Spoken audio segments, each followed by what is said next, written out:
एक कारण आपको बताऊं, भगवान के दो द्वारपाल थे जिनका नाम था जय और विजय। कुछ महात्मा भगवान का दर्शन करने गए, इन्होंने बीच में रोक दिया, और जब बीच में रोक दिया तब महात्माओं ने श्राप दे दिया, भगवान और भक्त के बीच में बाधा बनते हो, जाओ असुर हो जाओ। द्वारपाल हरि के प्रिय दो,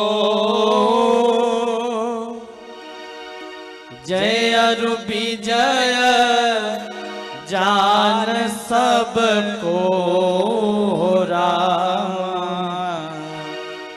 हरे रामा मित्र श्राप थे दोनों भाई, रामा हो रामा हरे रामा थामस असुर देह तिन पाए, रामा हो रामा हरे रामा विप्र श्राप थे दोनों भाई, रामा हो रामा कि हरे रामा तामस असुर देह तिन पाए, रामा हो रामा।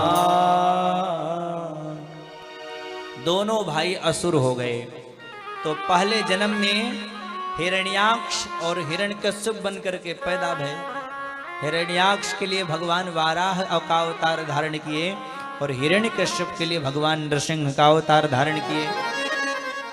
दूसरे जन्म में यही रावण कुंभकर्ण बने, राम जी ने उद्धार किया। तीसरे जन्म में शिशुपाल दंत वक्र बने, भगवान बांके बिहारी ने उद्धार किया। ये 3 जन्म में इनका उद्धार हुआ। और कहते हैं ये एक कल्प की कथा है। एक कल्प की कथा और सुना रहा हूं। क्या? एक बहुत बड़ा असुर हुआ जिसका नाम था जलंधर। वो तो बड़ा असुर था, लेकिन उसकी पत्नी परम पतिव्रता नारी थी। भगवान की बड़ी भक्तिन, पतिव्रत धर्म का पालन करने वाली नारी थी। और उसका प्रभाव क्या था?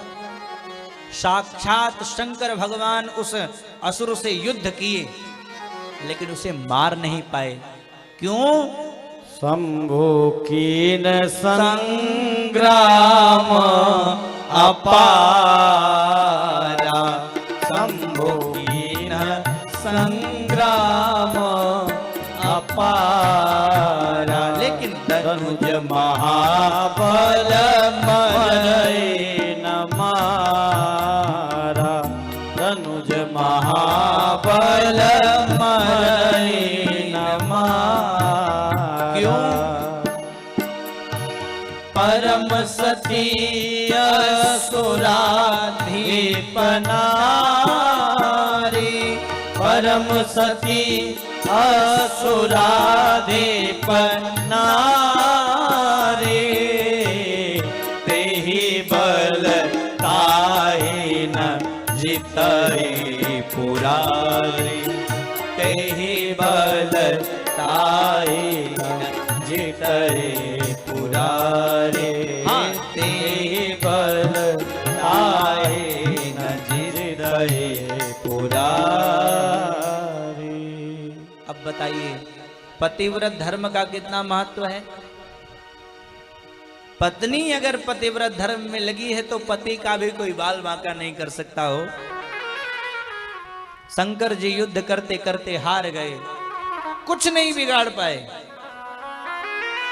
तब नारायण ने उसकी पत्नी के साथ छल किया। अनुष्ठान में बैठी थी, लेकिन सोच रही थी मेरे पति विजय करके आएंगे। नारायण ने पति का रूप धारण करके पहले ही उसके पास पहुंच गए।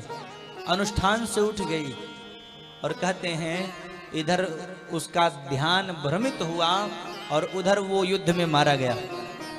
और जैसे ही युद्ध में मारा गया सज्जनों, वो वृंदा उसकी पत्नी ने श्राप दे दिया, नारायण आपने मेरे साथ छल किया है, जाओ पत्थर के हो जाओ। बड़ा कठोर हृदय है, भगवान को पत्थर का बनना पड़ा, सालिग्राम बन गए। और इतना ही नहीं, मेरा श्राप है, आपने मेरे साथ छल किया, एक समय आएगा मेरे पति आपके पत्नी के साथ छल करेंगे। वही रावण बना जलंधर। एक कल्प की ये कथा है।